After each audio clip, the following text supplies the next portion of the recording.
Les États-Unis sont depuis longtemps mondialement reconnus comme leaders dans la production de bovins de boucherie. Je m'appelle Bob Kropp. Je suis producteur de bovins de boucherie aux États-Unis et je vais aujourd'hui parler de plusieurs aspects de cette industrie. En 2014, le cheptel total de vaches contribuant à la production de viande bovine américaine comptait plus de 38 millions de têtes, consistant en 29 millions de vaches à viande et un peu plus de 9 millions de vaches laitières. Cela représente 18 millions de vaches de moins qu'en 1975, lorsque les cheptels bovins étaient à leur apogée.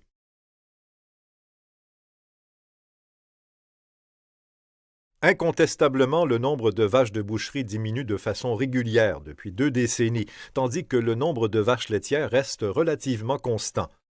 En revanche, au cours de cette même période, l'industrie du bétail américaine a produit plus de viande de bœuf que jamais. Afin de compenser les stocks de vaches plus petits, l'industrie a augmenté sa production de plus de 927 millions de kilos grâce à la hausse considérable du poids de la carcasse par animal. Cette augmentation de la productivité provient de l'engagement continu de l'industrie des bovins de boucherie envers la sélection génétique et de meilleures pratiques de gestion, telles que des stratégies nutritionnelles améliorées, l'incorporation de techniques de reproduction et une meilleure intendance dans l'ensemble de l'industrie. La production de bovins de boucherie représente le plus gros segment à part entière de l'agriculture américaine. À travers les États-Unis, aujourd'hui, il existe environ 729 000 exploitations commerciales vaches-veaux. Plus de 90% de ces exploitations sont propriétaires de moins de 100 vaches et représentent environ 45% des stocks de vaches à viande. Il reste donc environ 9% des exploitations aux États-Unis qui représentent plus de 55% des stocks de vaches de boucherie. On trouve des exploitations de bovins de boucherie dans tous les États du pays. Depuis le désert au sud-ouest, à travers les plaines du centre et jusqu'aux États du nord aux abords du Canada, pour la plupart sur des terres non cultivables. Ces exploitations se composent généralement de terres naturelles et de pâturages améliorés, et elles sont dépendantes de la pluviométrie annuelle, de la température et de la végétation locale. L'élevage de bovins de boucherie implique un cycle de production de 2 à 3 ans et peut être catégorisé en plusieurs secteurs. Dans cet aperçu de l'industrie américaine des bovins de boucherie, nous allons examiner les bovins reproducteurs, les exploitations commerciales vaches-veaux, les secteurs d'engraissement et de finition, puis l'abattage et la transformation pour les marchés de la consommation. L'industrie des bovins reproducteurs aux États-Unis est composée de nombreuses races. Chaque race a sa propre association avec un siège social où sont conservées les données individuelles, telles que les pédigris, les indications de performance et les estimations de la valeur génétique des géniteurs. Le secteur des bovins reproducteurs ne représente que 3% des troupeaux du pays, mais celui-ci est en grande partie responsable de l'amélioration génétique constatée à travers l'industrie des bovins de boucherie aux États-Unis. Les produits commercialisables pour les bovins reproducteurs comptent les taureaux inscrits, les vaches, les génisses, les semences et les embryons. Les 25 plus grands producteurs de bovins reproducteurs aux États-Unis commercialisent plus de 27 500 têtes de bétail par an. L'adoption de technologies modernes est un élément essentiel pour faire progresser le mérite génétique et la productivité dans l'ensemble de l'industrie. Cela comprend la sélection des taureaux reproducteurs et des mères, en choisissant des caractéristiques génétiques qui optimiseront les objectifs de l'agriculteur pour un environnement donné. Par ailleurs, la technologie apporte aux producteurs les meilleurs outils de sélection très précises, en fonction de la facilité de vêlage, de la croissance, des qualités maternelles et du mérite de la carcasse. Les producteurs peuvent utiliser ce que l'on appelle les écarts prévus dans la descendance ou EPD, avec les précisions qui leur sont associées, communément appelées variations possibles des valeurs, ainsi que les échographies et l'ADN, en vue des décisions génétiques et de la sélection pour leurs troupeaux. L'insémination artificielle et le transfert d'embryons ont permis d'accélérer le mouvement de la génétique éprouvée entre l'industrie des bovins reproducteurs et celle des élevages commerciaux vaches-veaux, tant aux États-Unis que dans le reste du monde. Il est souvent utile de montrer la structure de l'industrie des bovins de boucherie sous forme de pyramide, ce qui permet également de refléter la taille de l'industrie à chaque palier. L'amélioration génétique réelle a lieu au sommet de la pyramide par le biais des troupeaux d'élite de race pure, suivi par la multiplication de cette amélioration génétique par des troupeaux propagateurs ou multiplicateurs afin de produire un grand nombre de taureaux et de femelles de race pure ou croisés qui seront vendus à des fermes commerciales pour la production d'animaux destinés à la commercialisation.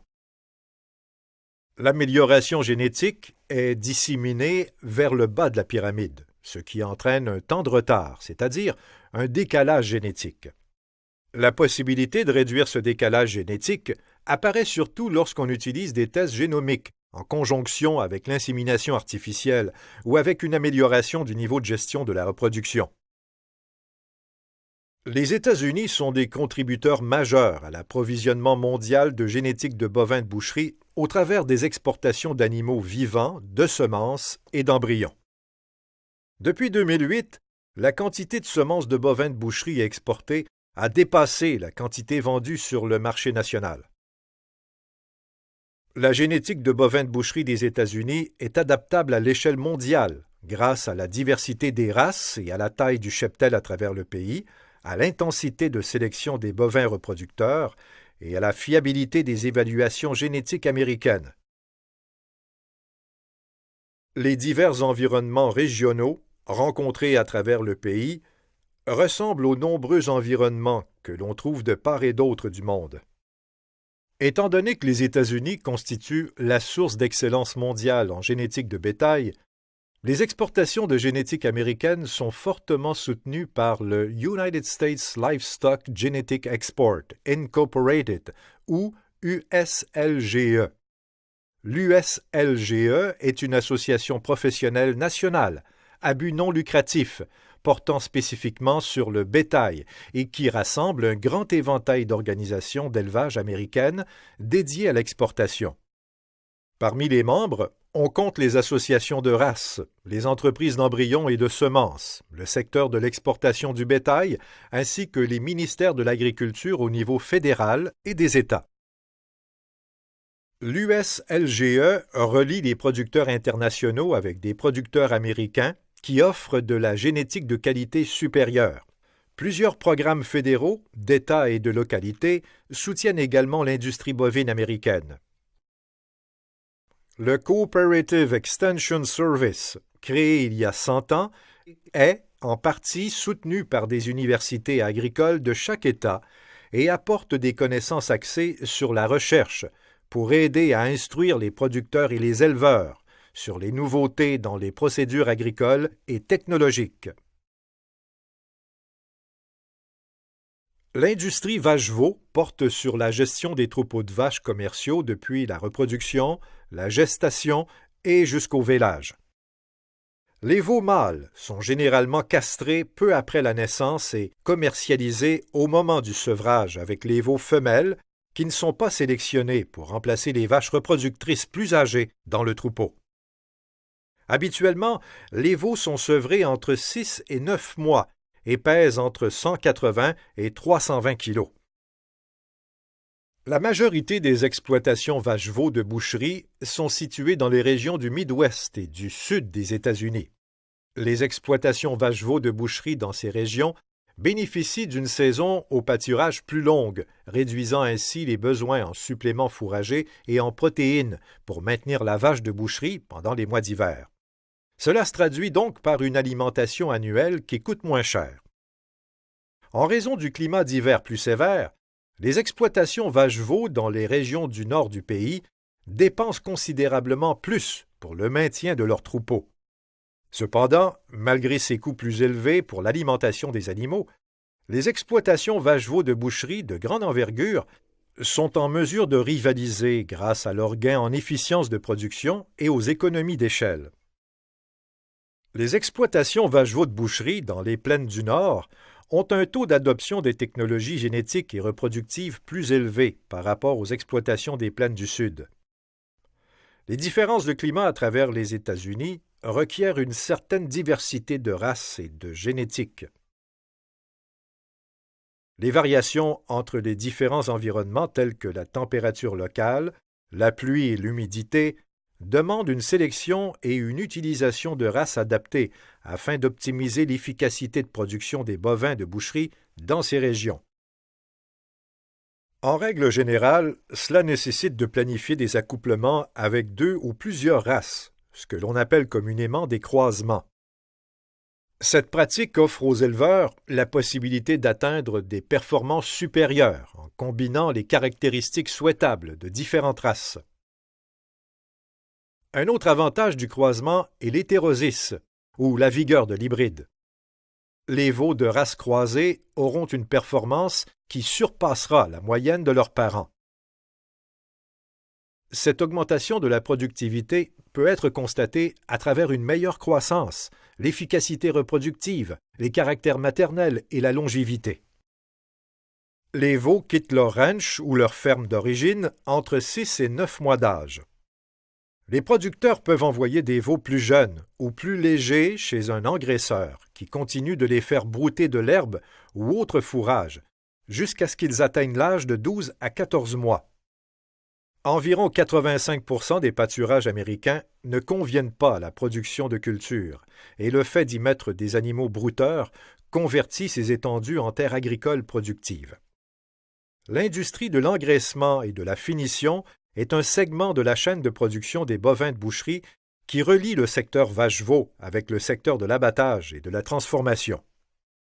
La phase d'engraissement apportera 90 à 180 kg supplémentaires au poids des veaux sevrés sur une période de 3 à 8 mois, ce qui se fait généralement par le biais de fourrages indigènes ou introduits, tels que des plantes fourragères annuelles, vivaces ou résidus de récolte.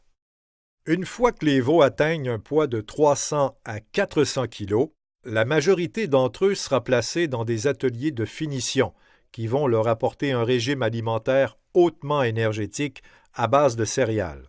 Ces animaux prennent en moyenne de 1 à 2 kg par jour pendant 4 à 6 mois, jusqu'à ce qu'ils atteignent leur poids d'abattage de 500 à 605 kg.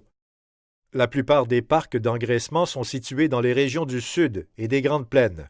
Les parcs d'engraissement d'une capacité de moins de 1000 têtes commercialisent moins de 20% des bovins de boucherie finis, tandis que les parcs d'engraissement d'une capacité supérieure à 1000 têtes, qui ne représentent que 5% des parcs, commercialisent entre 80% et 90% du bétail engraissé. D'autres producteurs peuvent choisir de finir le bétail avec une alimentation en herbe, laquelle contient un niveau énergétique inférieur aux aliments à base de céréales. Cela se traduit par des performances moyennes plus faibles et nécessite une période au pâturage plus longue avant d'atteindre un poids d'abattage optimal. Une fois que le bétail atteint son poids d'abattage, il est envoyé dans une usine de transformation de la viande. Des inspecteurs du ministère de l'Agriculture américain sont en poste dans toutes les usines de conditionnement inspectées par le gouvernement fédéral. Ils supervisent l'application des mesures de sécurité, de qualité et des normes de bien-être animal, depuis l'arrivée des animaux dans l'établissement de transformation, jusqu'à ce que les produits finis soient expédiés vers les entreprises de détaillants et de restauration pour la consommation. Les fermiers et les éleveurs des États-Unis veillent à apporter aux consommateurs de la viande de bœuf sûre et de haute qualité, et ce, à un prix abordable, tout en maintenant et en améliorant les ressources qui leur sont confiées. La première démarche que les éleveurs de bétail utilisent pour maintenir un avantage concurrentiel consiste à suivre une stratégie d'économie en adoptant des technologies qui réduisent les coûts de production unitaires. La génétique de bovins de boucherie américaine est très recherchée partout dans le monde. Les États-Unis sont un contributeur majeur à l'approvisionnement mondial en génétique de bovins de boucherie, ce qui se fait par des exportations de bovins vivants, de semences et d'embryons. La diversité des climats de part et d'autre du monde, sous lesquels sont produits les veaux de boucherie, exige une certaine diversité de races.